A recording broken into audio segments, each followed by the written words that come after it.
Welcome to the Daily Plunge. We're in the Gospel of Mark, chapter 13, verses 24 through 37.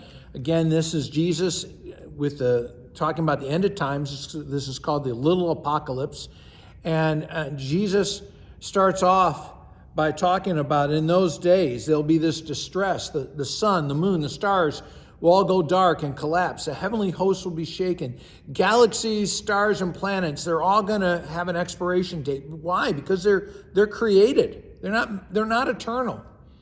And at the end of time, people will see the Son of Man. That's a messianic title, right? That he's coming on the clouds with great power and glory. And so here's the Son of Man, right? The same Son of Man who took on the cross and was scarred for us. The same Son of Man will have those scar marks on him, on his body. And the Son of Man who conquered sin, death, and the devil will come with great power and glory, and the world will tremble.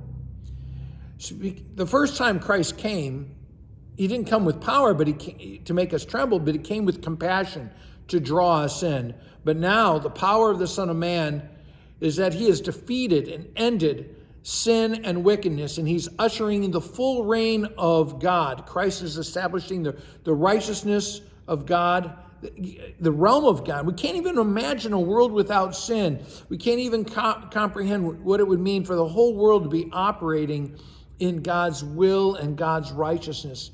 All of our efforts at peace, justice, righteousness, they're all fragmentary and piecemeal. Now we're going to have the fullness of it. And, you know, he's the one who judges us is also the one who's going to love us most fully, right? That's Jesus Christ. And it says that when he comes, he will send his angels and gather his elect.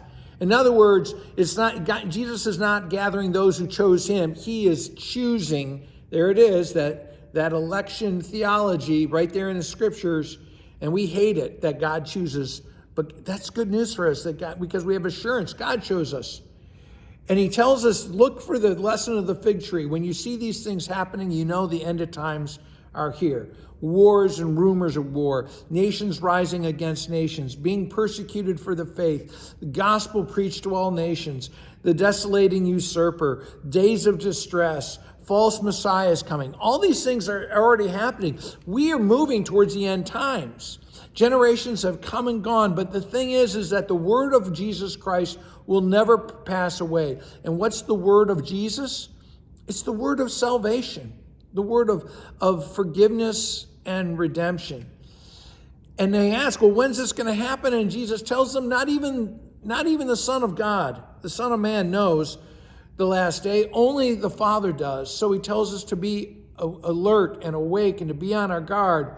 And so don't be deceived by a world bound by sin. Don't be lulled into thinking that this world is it, and that, to be indifferent to the sin and the brokenness of this world. Instead, we're to be on our guard. Jesus urges us to be patient and to endure. Don't be caught unprepared.